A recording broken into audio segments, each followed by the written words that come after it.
These are just a few withdrawals I've made from my accounts this year. And today, I'm going to teach you a Nasdaq trading strategy I wish someone had shown me 18 years ago when I first started trading. I'll show you exactly how I find my trades, what confirms my entry, where I put my stop loss, and how I decide when to take profit. Then we'll pull everything together using real live Nasdaq trade examples so you can see exactly how the strategy works from beginning to end. My name's Pat. I've been trading for 18 years, and trading has helped me build a life I only once dreamed about, including this house that I'm finally close to finishing. And just 8 months into the year, here are 3 of my verified trading accounts, up 450%, 230%, and 191%. But this video isn't about blindly copying my trades or chasing results. It's about giving you a clear, repeatable process that you can test and practice for yourself. So smash that like button, subscribe to the channel, and let's dive in.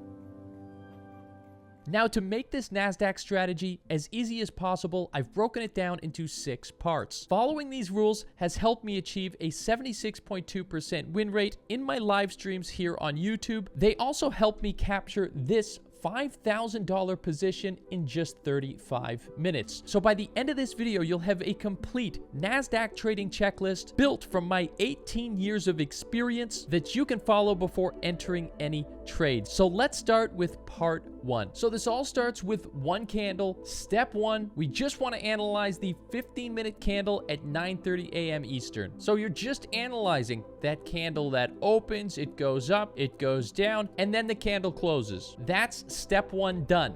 Next is step 2. Let's mark up the range. Still on the 50-minute time frame here, we're just going to mark out the top wick and the bottom wick. That is going to be our range high and our range low for the day. Now, before going to step 3, if you're having troubles with the time, simply come to the bottom right here, click UTC-4 New York, then come to the top right here, click indicators, type opening range, and grab the Lux Algo opening range breakouts with targets. The top left here, you can click settings, and all you need is the time period 15 minutes, 9:30 to 9:45 UTC-4, and it will actually draw this range for you. And the last step of part 1 is coming to the M5 time frame and waiting for the price to break and close above or below our range. So let's click on the 5-minute time frame, zoom out a little bit right here, and now we're just going to watch the price to see if we can get a break and close above or below the range. And we just got that with this candle breaking and closing above the range right here. So this tells me I'm going to be looking for buy trades. And as I zoom out here, you can see these are big candles telling me that the buyers are really in control this morning. Now we're into part 2, the entry rules. And for step 1, we just have to pick the best discretionary level to take a trade from. So we had the break and close outside the top. We know we want to buy. Where do we want to buy from? Now, the most common areas would be buying from the break and retest right here. So we wait for that pullback. Buying from the range midline if we think price is going to pull back further, potentially to a fair value gap, or even buying from the bottom of the zone, which would require a very steep pullback to this level of demand. Now, in this case, as I continue to play price out, you could see price is really running away from our zone. So in a scenario where we have so many green candles, I'm not expecting the price to pull back as far. So obviously that means step 1 and step 2 are complete, because step 2, we were just waiting for that pullback. And for step 3, we're setting up the limit or the execution order. So depending on how much conviction you have in the trading position, you can put a limit order right here, which means as soon as price taps that level, it enters the trade and you're off to the races. Or maybe you wait for a reaction like a bullish engulfing candle pattern, something like this, and you take a market execution trade. But in order to do that, you've got to be on your computer ready to hit that buy button at the right time. As you can see, we smash our take profit right here. So we're already done 2 parts of my Nasdaq trading strategy. If you're getting any value from this, please smash the like button, and let's jump into part part 3. Now we're into part 3, levels. This part is really easy. So for step 1, we're just setting up our support and resistance on either the M5, the M15, or the H1. You can see on the bottom right hand side, we just won our buy position right there. Now let's set up some levels. Look, you can see at the top here, we have our extreme level of resistance. This is the top of the market on Nasdaq. And at the bottom here, you can see we have our extreme level of support. When price is at resistance, it pushes down, and when price is at support, it pushes up, it pushes up. So quite simply, we want to look for sell trades when the price is up here. We want to look for buy trades when the price is down here. That's it for step 1. And step 2 is analyzing the range distance with the Fibonacci. So if we take the Fibonacci retracement tool from the top left, we can basically just put that on the range on one side, pull it up to the range on the other side, and all we're looking at is the 50% level. Anything below that level is discounted price, an area we want to be buying from, right? Basically, buy low, sell high. You know that saying. And step 3, I already told you, buy from support, sell from resistance. Now, before we get into the next part, my EMA confirmation trick, I showed you a bunch of broker withdrawals earlier in the video, including this huge withdrawal just this past week with my current favorite brokerage. So if you're wondering where I'm trading, it's with the Risen FX broker. The link is in the description.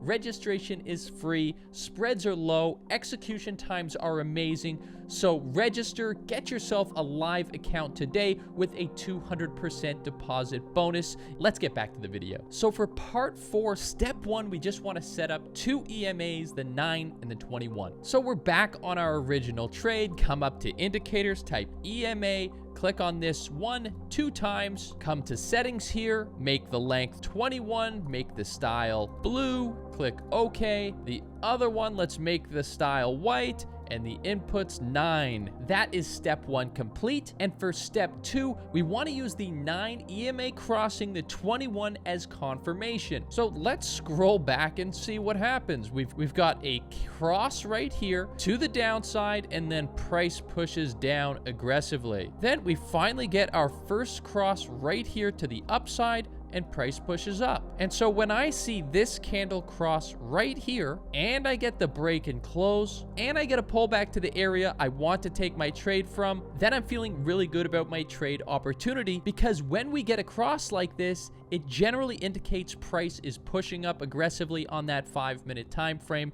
Backtest it yourself. Tell me I'm not right, okay? You can do that in the comments if you want to. That's fine. Now that's 4 steps done. We've only got 2 more to go, and then I'll show you some live trade examples too. We're now into part 5, daily bias. Step 1, change the chart to daily candles. So you can see at the top right here, I'm on the daily candle. Step 2, we're gonna mark the previous day's high and low. So that's the previous day's high. This is the previous day's low. Step 3, we wanna analyze candle closures. So on this next candle, we're gonna see if it takes out the high or the low and where it closes. Right there, it took out the low, and there it closed. So right here, the candle took out the previous low, and then it closed back inside. For me, because it closed back inside, that tells me the next day is going to be bullish. So you can see right here, price pushed up, and it was a bullish day. And then I can mark up the next candle, right? The high and the low. So what happened? This price took out the high,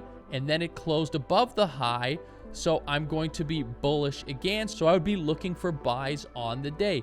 Now, this doesn't always work perfectly like this, but this is something you can use in your trading to try and get a little bit more of an edge to get that higher win rate. And step 4, the overall market bias is kind of always buys. If we scroll all the way out here on Nasdaq, what do we see? We see a market that goes up, right?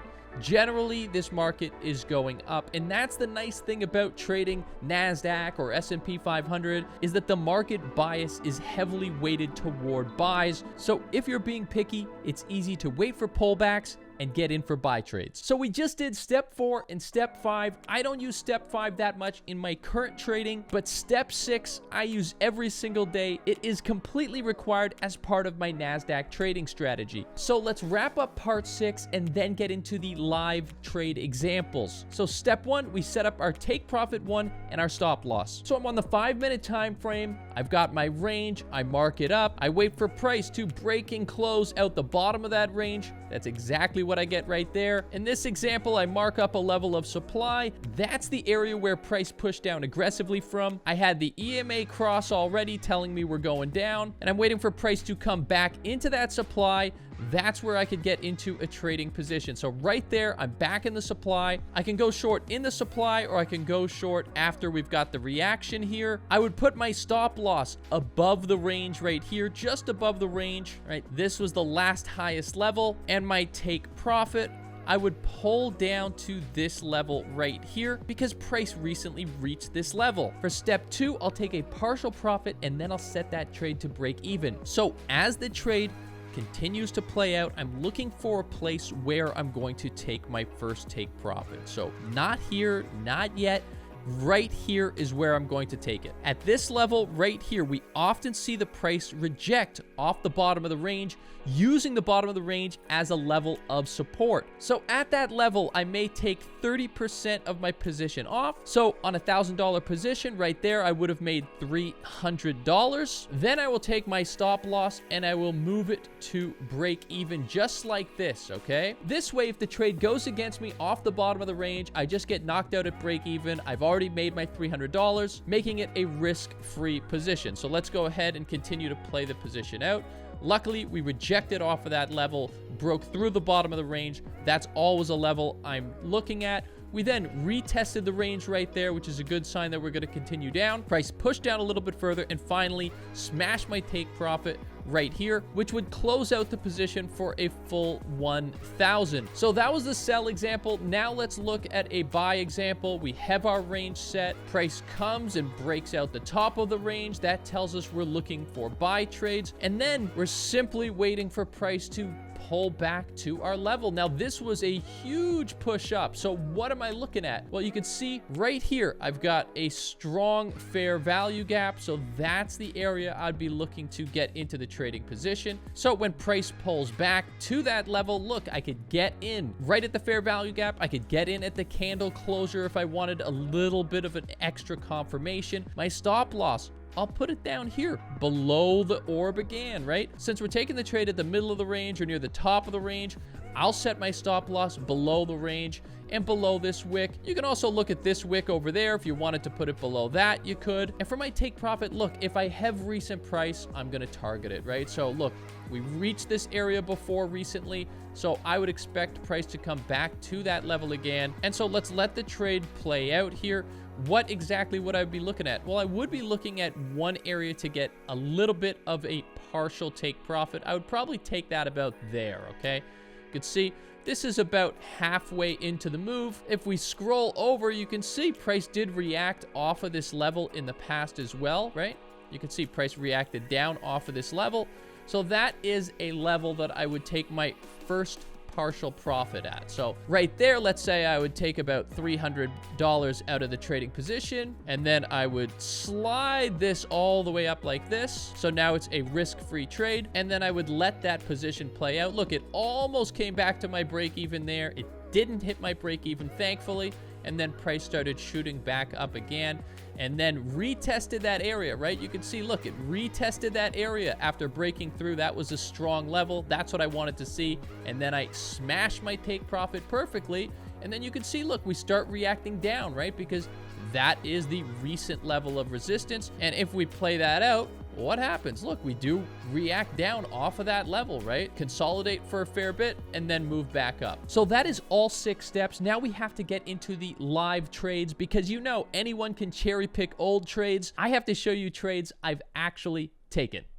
Now it's time for some live trading examples. These are Nasdaq trades I took on my live trading account, and maybe we could catch one in progress if we're lucky. So for this sell trade, let's go through all the steps. I'm on the 15-minute time frame, and I'm just getting that first candle of the day. So I'm just waiting for that thing to open and close. Mark out that high, mark out the low, jump to the 5-minute time frame. Then what am I doing here? I am waiting for price to break out the top or the bottom to give us some sort of indication where price is moving for the day. You can see we broke there. That's my candle closure. And if we look left, we didn't really have anything else, right? So for me, that was my main level of resistance right here, right? Price came down, tap that level, pushed up, tap that level. So that is my level of resistance or support, right? That was my support level right there. Once we broke through that level, I decided I was going to get into a short right here, okay? So I set up my range. I waited for the break and close. I already moved into entry rules. I set up my discretionary level. And the next thing is waiting for that pullback and setting up the limit order. So on this one, I set my limit order right on that line right there, okay? That's where I wanted to get into the trade. Because we broke through that level of support right there, I just wanted a small pullback to enter the trade right here. So that means my limit order is set.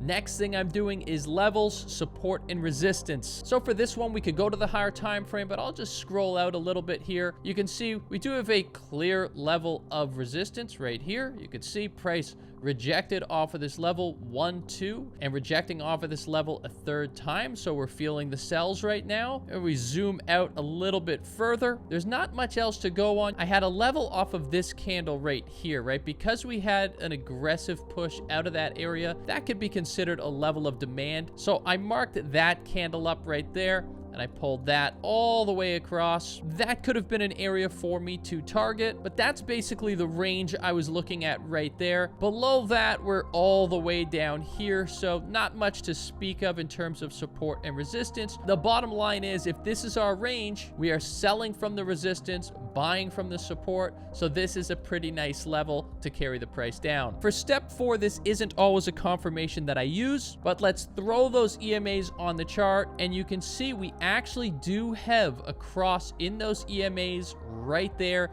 telling us price is likely to continue downward. And for part 5, step 5, I did not do daily bias on this trading position. Again, this is not something I do on every single trade. So part 6, let's go right into managing the trade. So on this trade, I was looking at a risk reward ratio of 1 to 2. Okay, so I was risking about 1% here to gain 2% on my trading account. This next candle tapped me into the trade. It started to push down a little bit. I did not take a partial on this trading position until halfway. So I took my partial profit around this candle right here. On this position, that was about 1,500. It was a large position. Then I let price continue pushing down, and it only took a couple more candles there where I collected the rest of the position, which was another 3,500 or so for a really, really big trade. All right, we're doing something special here. I've got my live stream setup going right now, and I'm in a live trade using the strategy I just taught you today. I just got off stream.